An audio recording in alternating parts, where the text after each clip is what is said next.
A Prefeitura de São Paulo cancelou o Réveillon deste ano na Avenida Paulista. Uhul! O prefeito Bruno Covas disse que é temerário fazer uma festa que atrai mais de 1 milhão de pessoas.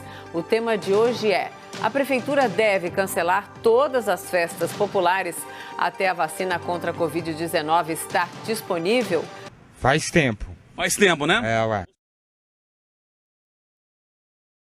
Os nossos debatedores são Bruno Salles, advogado, mestre em Direito Penal.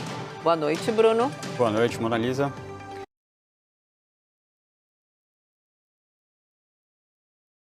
E Caio Coppola, bacharel em Direito e comentarista político. Boa noite, Caio. Boa noite, doutor Bruno. Boa noite, espectador da CNN.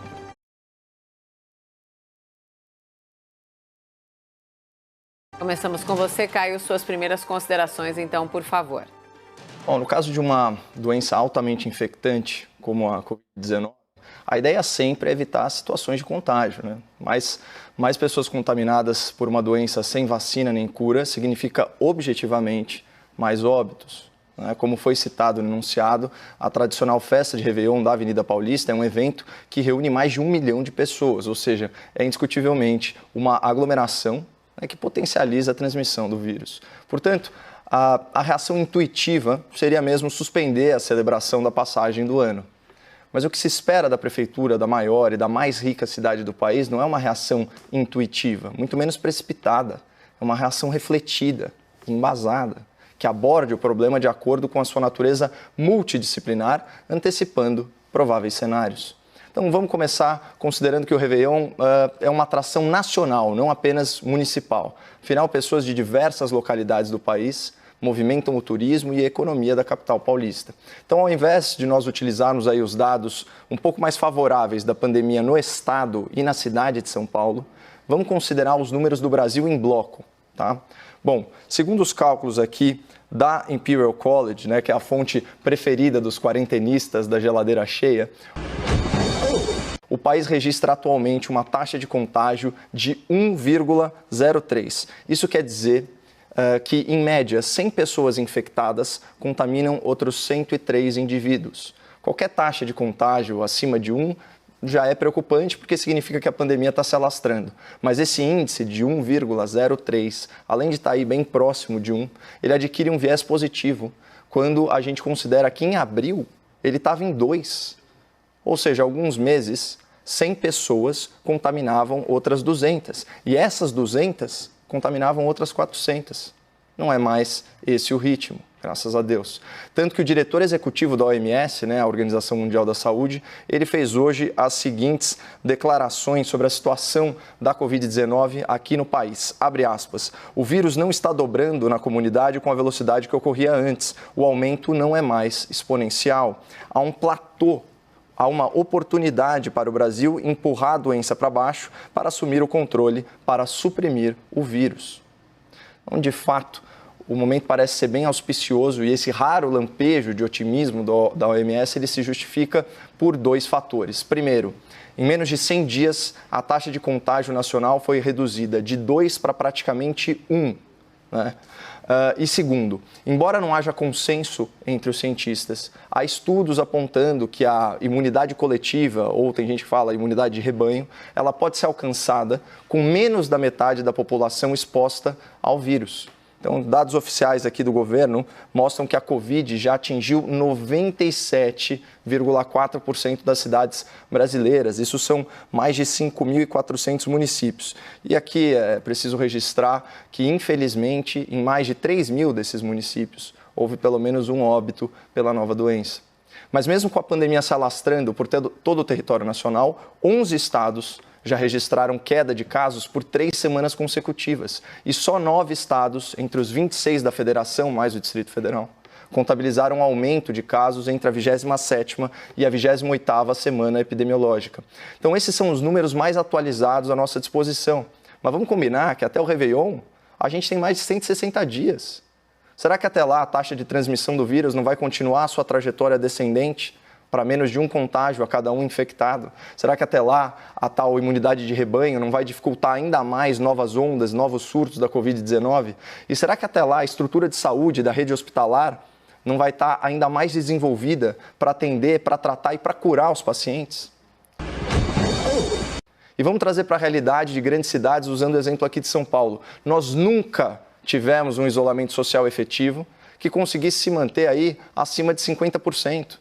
E nós vivemos aqui numa metrópole tão afeita a aglomerações que mesmo durante a quarentena, mais de 1.700.000 passageiros por dia utilizavam trens e metrôs, sem contar ônibus, hein, pessoal? Para onde que eles iam? De casa para o trabalho, do trabalho para casa. E a gente sabe, por estudos dos Estados Unidos, do Japão, da China, que a maioria das transmissões do novo coronavírus se dá em ambiente fechado. Para ficar em um exemplo ilustrativo que o espectador assíduo da CNN conhece.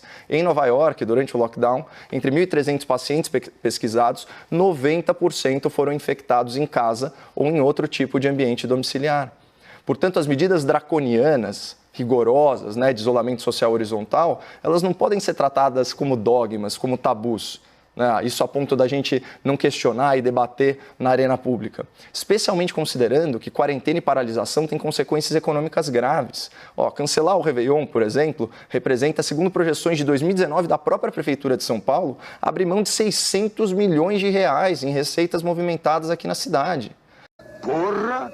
Tudo isso? E a ciência estatística demonstra que desemprego e pobreza também matam. É que não aparece na TV. Por isso eu acho precipitado cancelar o Réveillon e qualquer outro evento público a ser realizado daqui a alguns meses. Até porque não é apenas a vacina que protege a população. Tem também a taxa de contágio, a imunização de rebanho, o tratamento médico, sem falar no comportamento individual, que determina em grande parte a exposição aos riscos de infecção por cada pessoa.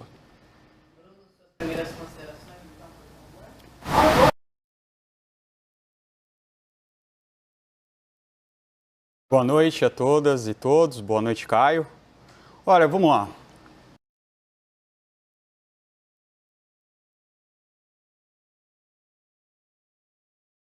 Existem opiniões contrárias. Na verdade, existe opinião sobre tudo. Faz tempo. Faz tempo, né? Ué. Existem opiniões sobre música, sobre comida, sobre cultura. Existe opinião sobre se vacinas são boas ou não. Existe opinião sobre o formato da Terra.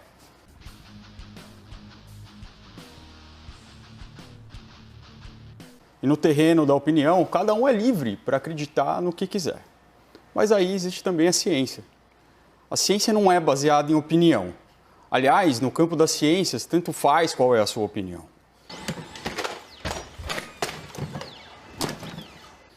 No campo das ciências existem fatos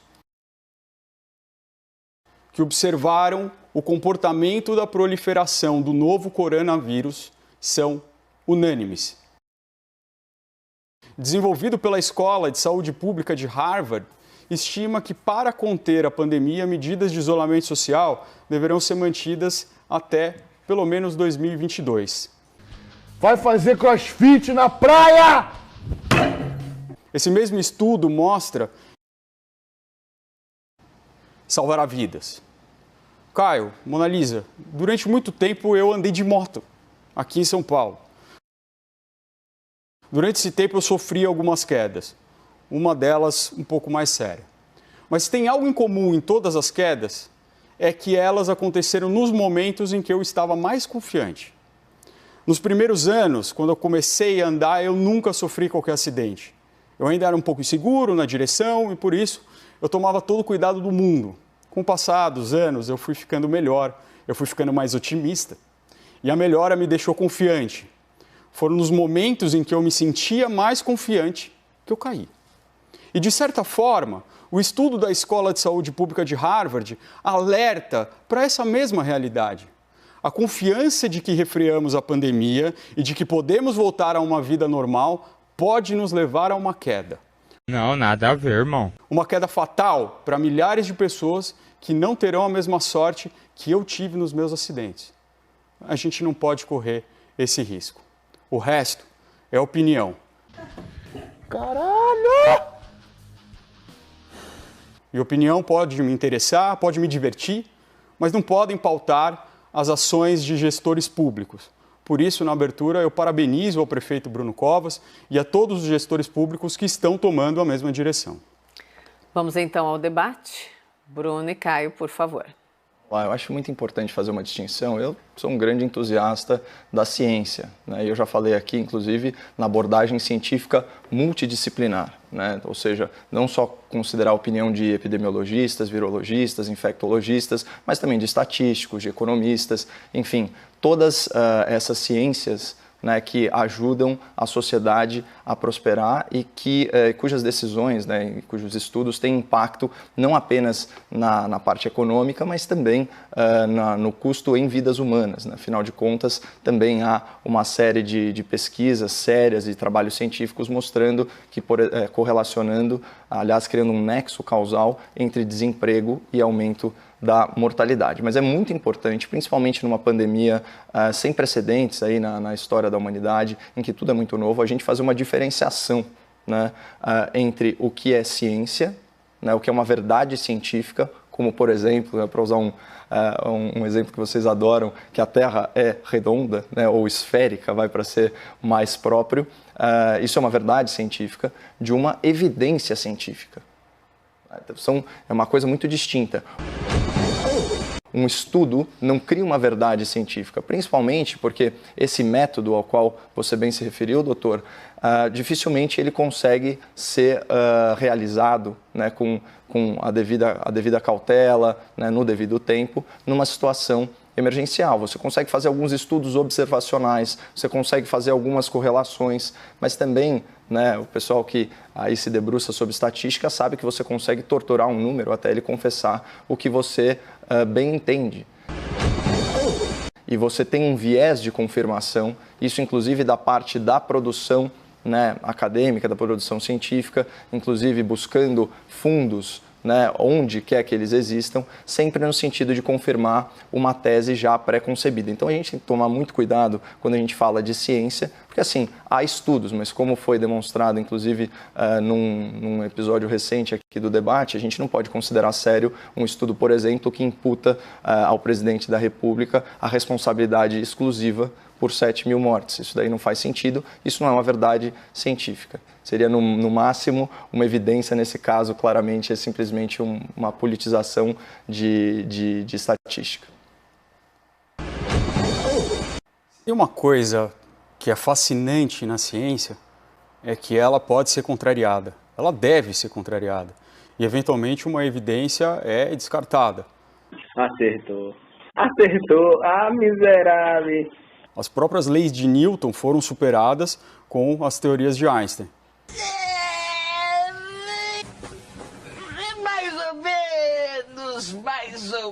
Mais ou menos. O que mostra que sim, a gente deve questionar a ciência, mas a gente deve questionar a ciência dentro da ciência, com os argumentos científicos também. Mas eu acho que a gente já falou muito de ciência. Vamos observar a realidade a gente mesmo. O Réveillon é daqui a alguns meses. Faltam coisa de 6 meses para o Réveillon, mas o Carnaval é só no ano que vem. E hoje a gente vê uma grande discussão que está ocorrendo na Liga Independente das Escolas de Samba do Rio de Janeiro, a Liesa, sobre se deve ser adiado ou cancelado o desfile das escolas de samba do Rio de Janeiro. Não se trata apenas de uma aglomeração no dia do evento, por isso da discussão, para se preparar um evento da magnitude do Carnaval. Então, mesmo com todas as medidas imagináveis, seria impossível evitar a aglomeração de um evento de tal magnitude. Pode seguir, doutor, está no meio Complete seu raciocínio. Isso. Eu apareço aqui em alguns momentos, claro, que é para a gente ter o equilíbrio aí do debate, mas complete seu raciocínio, Bruno. Aí o Caio entra para rebater, tudo bem.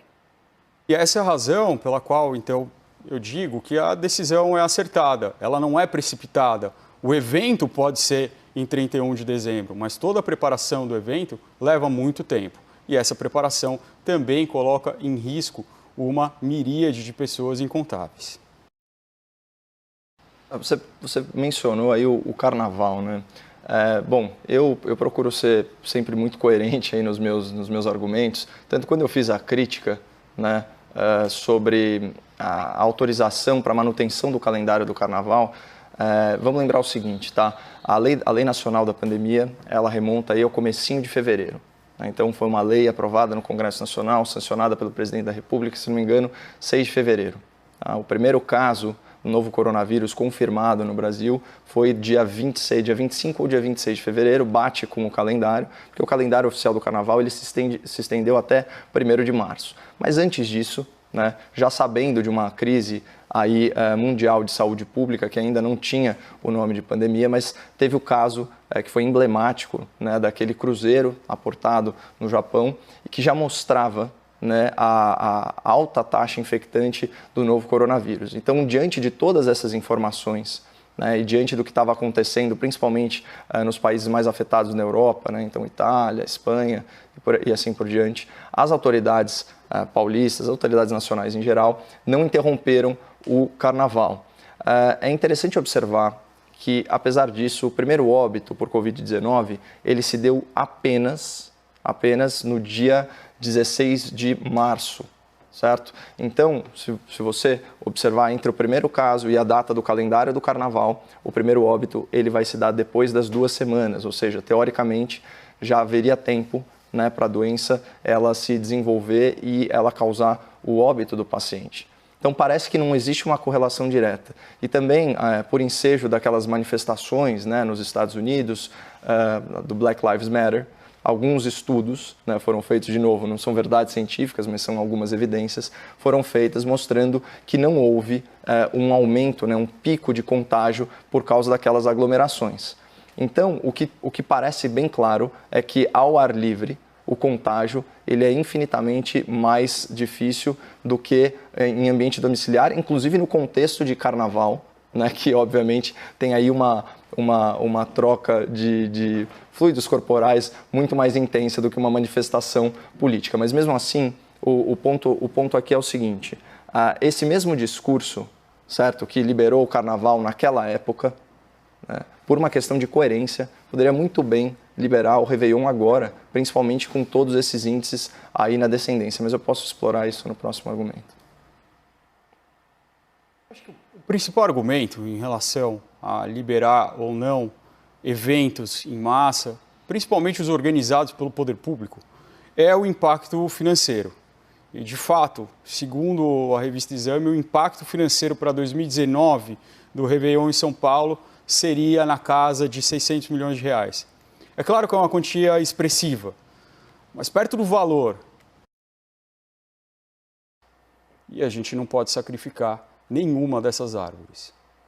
Mas nesse ponto eu concordo contigo, viu, Bruno? Eu acho que aqui a gente não tá colocando na balança vidas humanas e economia. É que eu realmente acho que pela trajetória, né, da pandemia, considerando os dados atuais, ou seja, o RT, né, a taxa de contágio super próxima a 1, numa descendente contínua. A gente há 100 dias estava com ela em 2, né, então a coisa realmente estava escalando muito rápido. Agora está em 1. Né? Mesmo alguns estudos e algumas projeções menos otimistas falam que lá pelos idos de setembro, por exemplo, ela já vai estar abaixo de 1. Então, considerando esse contexto, considerando o contexto de exposição da população em geral, principalmente nos grandes centros urbanos, quando eu falei aqui em São Paulo, né, uma cidade de 12 milhões de habitantes, você imaginar que só por aqui trafegam 1,7 milhão de passageiros, isso durante o auge da quarentena, só em trens e metrôs, é óbvio que em algum momento ou outro todas as pessoas tiveram contato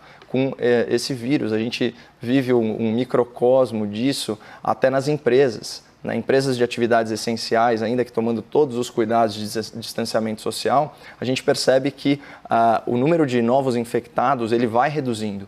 Então, inclusive essa questão da imunidade de rebanho, ou da imunidade já anterior ao vírus, tem pessoas que tiveram contato com cônjuges que estavam doentes e não adquiriram a doença. Então, o meu ponto é o seguinte, eu não acho que se trata de trocar vidas pela economia. Eu acho simplesmente que daqui 5 meses, 6 meses, a situação, pelos números, ela vai estar muito mais sob controle. Você falou aí que eles precisam de 3 meses para organizar, então eles que posterguem essa decisão por mais 2 meses, porque a nossa economia vai estar precisando de cada centavo desses 600 milhões de reais. Inclusive, para pagar a conta das diárias em leitos de UTI. Quando você estava falando, esses 600 milhões dariam para pagar aí 300 mil diárias, isso nos hospitais particulares, né? Então isso daí é o atendimento para 30 mil pacientes graves durante 10 dias cada um.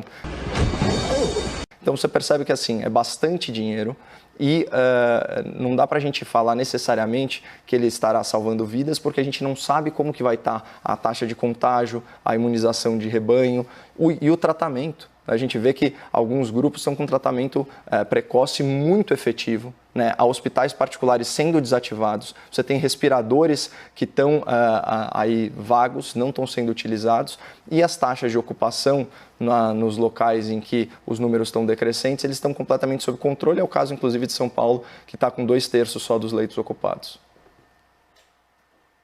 Interessante seu argumento, Caio. Seu argumento, ele parte de uma análise de risco.